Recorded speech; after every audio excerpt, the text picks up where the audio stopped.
Okay sir, clear છે. એટલે એવા what is this? This is not my PPT. મારી પીપીટી ક્યાં છે? મારી પીપીટી મારું બોર્ડ, મારી પીપીટી મારું બોર્ડ.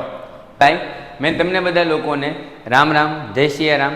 તમને બધા લોકોને હું પહેલાં છે ને જોઈન થઈ જાઉં ઝૂમની અંદર, એટલે મારે ઘડીએ ઘડીએ ત્યાં ન જવું પડે, અહીંથી જ બધો વહીવટ થઈ શકે. શું કંઈ ડાઉટ છે? તે ડાઉટ કહેવાનો છે પણ હું કહું પછી. ગુડ મોર્નિંગ છે રંજુ, તમને જે પ્રશ્ન હોય એ મને કહેજો. ધન થોડુંક બ્લર આવે છે? ના ના, ઓકે જ આવે છે. ચલો, જેને જે પ્રશ્નો હોય ફટાફટ કરો, એટલે આપણે આગળ વધીએ. બેટા ટાઈમ પાસ કરવાનો નથી. કમેન્ટ બંધ કરી દઉં છું, આપણી પાસે એવો ટાઈમ નથી. ચાલો ફટાફટ બોલો, ફટાફટ ભાઈ. પૃથ્વીભાઈ, મહેકબેન, જયમીન, સૌમ્યા, શ્રેયા, એશા, રાજ્યગુરુ, હર્ષિલ, રક્ષિતાબા, આર્યરાજસિંહ, અદિતિ, અંશ, ધાર્મી, ધ્વનિ વગેરે જે કાંઈ પણ છે વાલા વિદ્યાર્થીઓ, એ બધા ફટાફટ કમેન્ટ કરો. એટલે કમેન્ટ તો અપ કરી દીધી છે, રોચા મેળાની. ચાલો ફટાફટ કમેન્ટ કરો. ચલો ચલો ચલો. આપણે અત્યાર સુધી કેટલા ચેપ્ટર હાલ્યા? અંશભાઈ, હાય હાય નથી કરવાનું ભાઈ, હાય હાય પૂરું થઈ ગયું. તમારો સેમેસ્ટર 1નો સિલેબસ શું છે? તો કે સાહેબ chapter number 1, chapter number 2, chapter number 5, chapter number 7, chapter number 8 અને ચેપ્ટર નંબર 12. ઓકે, આટલો સિલેબસ છે સર. ન્યૂટનની ગતિનો બીજો નિયમ. ઓકે, ચાલો સમજાવી દો. એફ બરાબર એમ સમજાવી દો. ચાલો યાત્રીબેન, યાર મેં દાખલા તો ચેપ્ટર નંબર 7 અને 8ના બેન બે વાર ગણાવ્યા. કેટલી વાર ગણાવ્યા? 2 વાર ગણાવ્યા બધા દાખલા. છતાંય નથી આવડતું તો તમે મેક લો. ડન છે?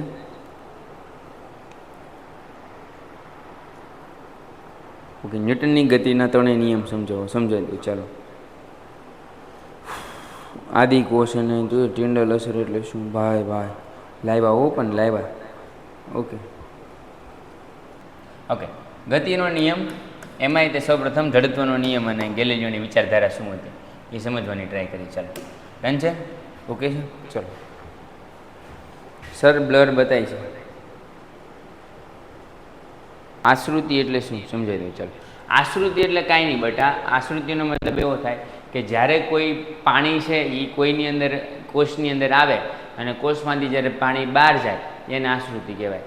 પછી શું કીધું છે?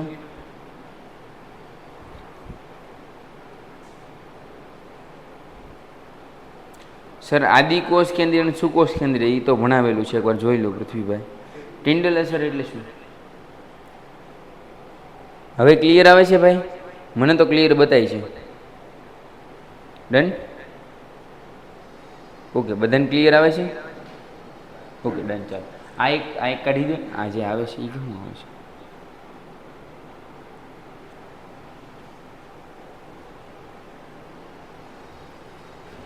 પેઇન્ટેડ એપ્લિકેશન ધોરણ 6 થી 12ના વિદ્યાર્થીઓ માટે અપડેટ થઈ ચૂકી છે. આ એપ્લિકેશનમાં શું છે? બધા જ વિષયના વિડીયોઝ છે. ગુજરાતની બેસ્ટ ફેકલ્ટી દ્વારા લાઈવ લેક્ચર્સ છે. આઈએમપી પ્રશ્ન છે, ટેસ્ટ સિરીઝ છે અને ગુજરાતના તમામ વિદ્યાર્થીઓ સાથે તમે તમારી કમ્પેરિઝન કરી શકો છો. ગેમિફિકેશન છે અને બીજું ઘણું બધું. તો તમે એપ્લિકેશન ડાઉનલોડ ન કરી હોય તો ડિસ્ક્રિપ્શનમાં લિંક આપી છે. હમણાં જ પ્લે સ્ટોર ઉપર જાઓ અને એપ્લિકેશન ડાઉનલોડ કરો. ઘરે બેઠીને સરસ મજાનું ગુજરાતની જોરદાર ફેકલ્ટી સાથે ભણો, સારા માર્ક્સે પાસ થાઓ. રૂકો જરા, લાગશે વાર પણ આવશે મજા. ઓકે, આપણે પહેલાં ગેલિલિયોના નિયમો ભણી લઈએ એટલે વાર્તા પૂરી થાય. તમારે એકનો એક પ્રશ્ન 1000 વાર હોય છે, પણ તોય તો આપણે 2000મી વાર સોલ્વ કરાવશું. મોજા થાય. ચાલો, થેન્ક યુ. તો ગેલિલિયોએ 1564થી 1642માં એક ઢાળાવાળો પદાર્થ લીધો. એના પર અલગ અલગ ગતિ કરતા પદાર્થો આપ્યા. એ ગતિ કરતા પદાર્થોને કારણે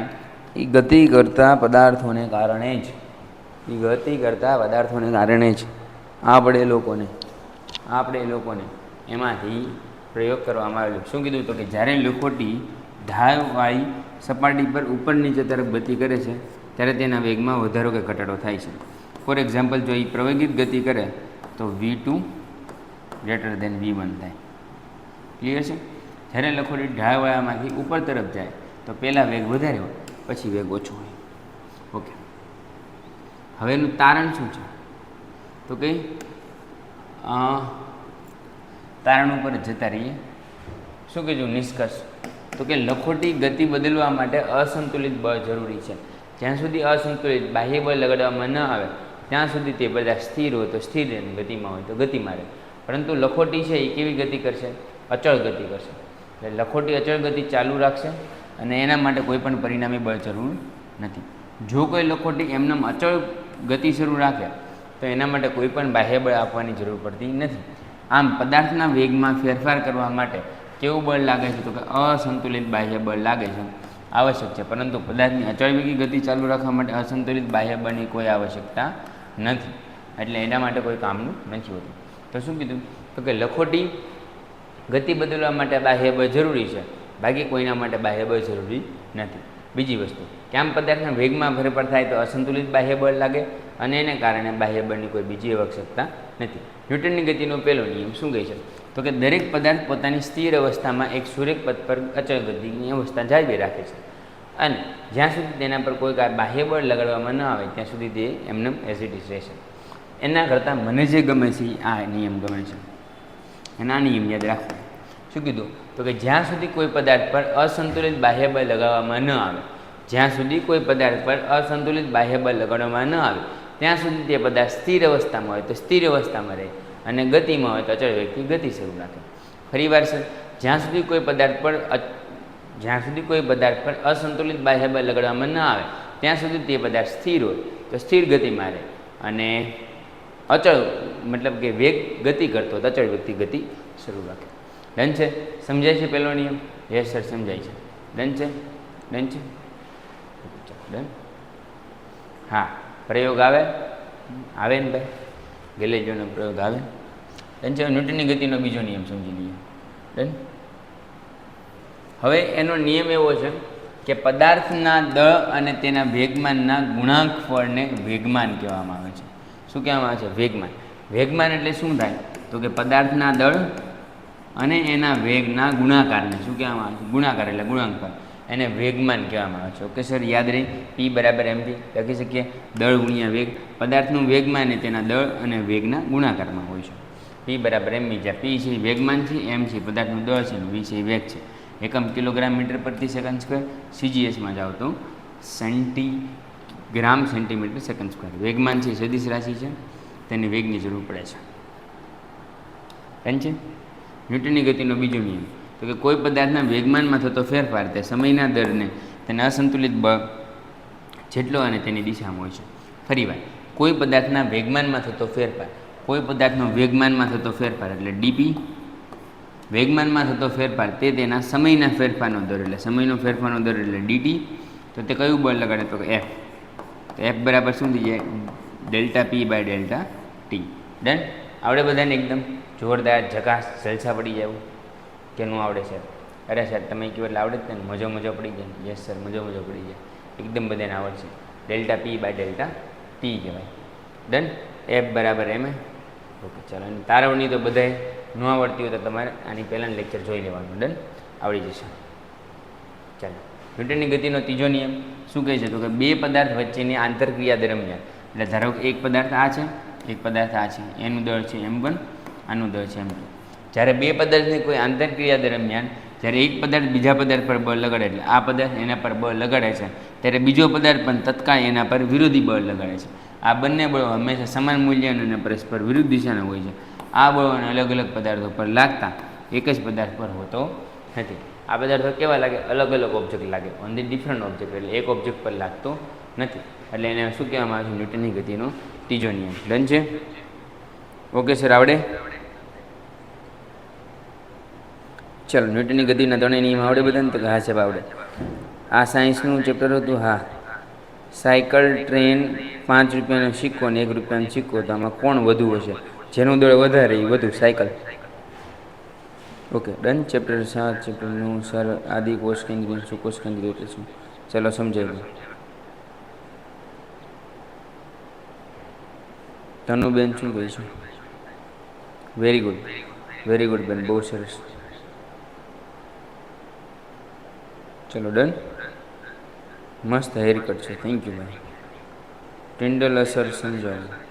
ઓકે, ટિન્ડલ અસર એટલે કાંઈ નહીં, જો હું સમજાવું. આંખું બંધ કરી દે ભાઈ, આંખું બંધ કરી દો એટલે સમજાવી દો. ટિન્ડલ અસર કે ધારો કે કોઈ એક બંધ ઓરડો છે, એ બંધ ઓરડામાં તમે ઊભા છો, ત્યાંથી એક છિદ્ર છે, ત્યાંથી પ્રકાશનું કિરણ આવે છે. તો પ્રકાશના કિરણ એકલું નહીં, એની સાથે માટી હશે, ધૂળ હશે, રજકણો હશે, પાણીના ટીપા હશે, એરોસોલ હશે. એ બધા એરોસોલ એટલે કે આ બધા રજકણો, માટી, ધૂળ, કણો, એ બધા કણો એના પર આજુબાજુ ફરતા હશે અને તમને જે પ્રકાશ બતાવે એને શું કહેવામાં આવે છે? પેન્ટેડ એપ્લિકેશન ધોરણ 6 થી 12ના વિદ્યાર્થીઓ માટે અપડેટ થઈ ચૂકી છે. આ એપ્લિકેશનમાં શું છે? બધા જ વિષયના વિડીયોઝ છે. ગુજરાતની બેસ્ટ ફેકલ્ટી દ્વારા લાઈવ લેક્ચર્સ છે, આઈએમપી પ્રશ્ન છે, ટેસ્ટ સિરીઝ છે અને ગુજરાતના તમામ વિદ્યાર્થીઓ સાથે તમે તમારી કમ્પેરિઝન કરી શકો છો. ગેમિફિકેશન છે અને બીજું ઘણું બધું. તો તમે એપ્લિકેશન ડાઉનલોડ ન કરી હોય તો ડિસ્ક્રિપ્શનમાં લિંક આપી છે, હમણાં જ પ્લે સ્ટોર ઉપર જાઓ અને એપ્લિકેશન ડાઉનલોડ કરો. ઘરે બેઠીને સરસ મજાનું ગુજરાતની જોરદાર ફેકલ્ટી સાથે ભણો, સારા માર્ક્સે પાસ થાઓ. ટિન્ડલ અસર રાઈટ છે. ક્યાં ક્યાં જોવા મળે તો કે સાહેબ રૂમની અંદર જોવા મળે, બંધ ઓરડાની અંદર, જંગલમાં જાઓ, જંગલમાં જ્યારે તમે જતા ત્યારે પાંદડાની વચ્ચે થોડીક એવી જગ્યા હોય જ્યાંથી પ્રકાશ આવતો હોય અને તમને જે પ્રકાશનો પાથ જે બતાય છે, પ્રકાશની જે આવવાની જે રેખા બતાય છે એને શું કહેવામાં આવે છે? ટિન્ડલ અસર. ડન. આવડે બધાને. હવે આદિકોષ કેન્દ્રીય અને સુકોષ કેન્દ્રીય એટલે શું એ સમજાવીએ. ચાલો તમારા પ્રશ્ન તમે પૂછો ને એ નો કે એસપી સરની. ડન છે. તમને બધા જ પ્રશ્નના જવાબ મળશે. ડન. જામો ન પડાવી દો. ચેપ્ટર 5ના બધા જ પ્રશ્ન આપણી આસપાસ તરવીએ. એમાં મોસ્ટ ટાઈમલી પ્રશ્ન એક પૂછાશે તમને બેન, કેલ્વિનમાંથી સેલ્સિયસમાં અને સેલ્સિયસમાંથી કેલ્વિનમાં ફેરવું. આવો એક પ્રશ્ન હશે. 500% હશે. કેટલા ટકા બેન? 500%. ન હોય તો મને કહેજો, ન હોય તો મને કહેજો, બાકી 500% હશે. એની પછી બીજો પ્રશ્ન બેન જે તમારા એક્ઝામમાં હશે નથી, એ હશે દ્રવ્યની અવસ્થા સમજાવો. દ્રવ્યની અવસ્થા સમજાવો. પછી વૈજ્ઞાનિક કારણવાળો પ્રશ્ન હોઈ શકે. વૈજ્ઞાનિક કારણ 2 છે કે કપૂર અને નેપ્થેલિન, કપૂર અને નેપ્થેલિન કેમ ઘનમાંથી સીધા વાયુમાં રૂપાંતરણ થાય છે?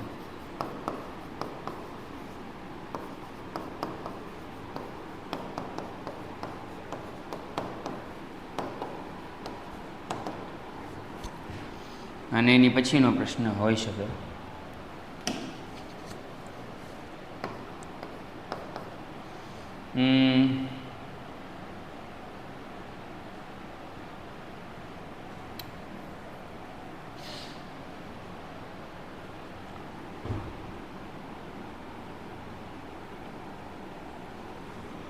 ઘન પ્રવાહી વાયુ. ઉદાહરણ સાથે સમજાવો.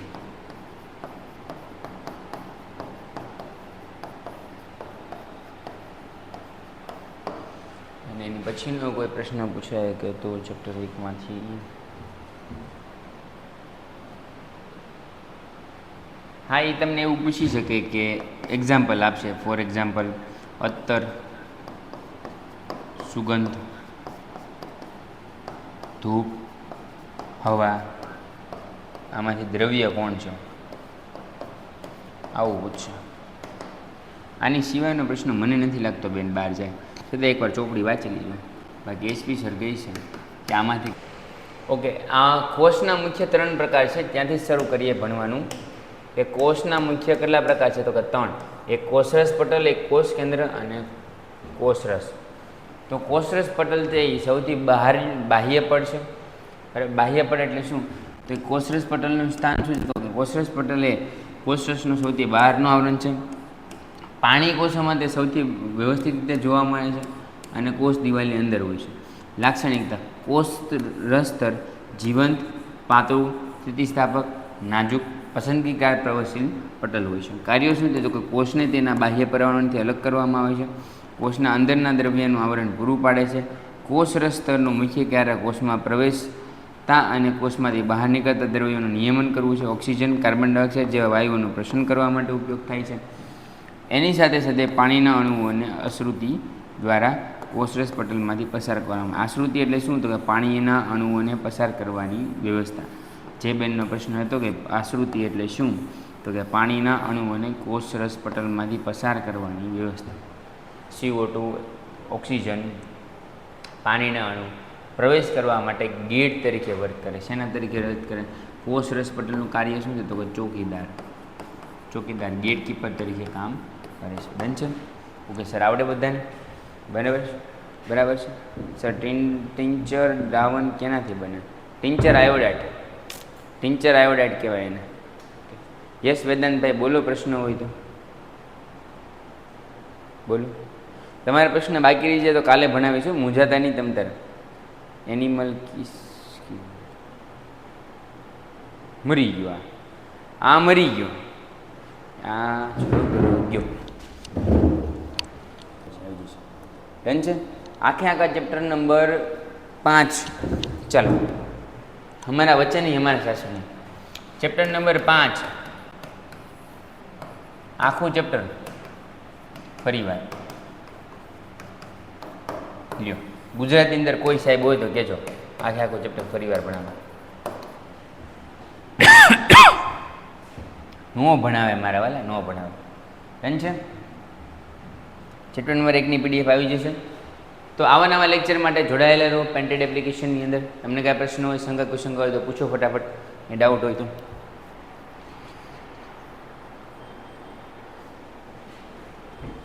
બસ વેદાંતભાઈ એકવાર કહી દીધું, લેક્ચર પૂરો કરો. ઓકે ઉત્ક્રાંતિ બિંદુ સમજો.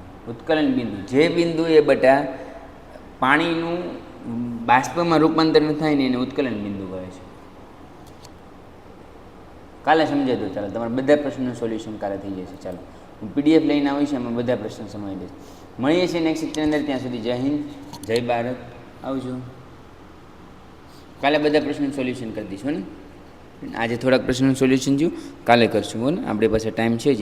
પેન્ટેડ એપ્લિકેશન ધોરણ 6 થી 12ના વિદ્યાર્થીઓ માટે અપડેટ થઈ ચૂકી છે. આ એપ્લિકેશનમાં શું છે? બધા જ વિષયના વિડીયોઝ છે. ગુજરાતની બેસ્ટ ફેકલ્ટી દ્વારા લાઈવ લેક્ચર્સ છે. IMP પ્રશ્ન છે, ટેસ્ટ સિરીઝ છે અને ગુજરાતના તમામ વિદ્યાર્થીઓ સાથે તમે તમારી કમ્પેરિઝન કરી શકો છો. ગેમિફિકેશન છે અને બીજું ઘણું બધું. તો તમે એપ્લિકેશન ડાઉનલોડ ન કરી હોય તો ડિસ્ક્રિપ્શનમાં લિંક આપી છે. હમણાં જ પ્લે સ્ટોર ઉપર જાઓ અને એપ્લિકેશન ડાઉનલોડ કરો. ઘરે બેઠીને સરસ મજાનું ગુજરાતની જોરદાર ફેકલ્ટી સાથે ભણો, સારા માર્ક્સે પાસ થાઓ.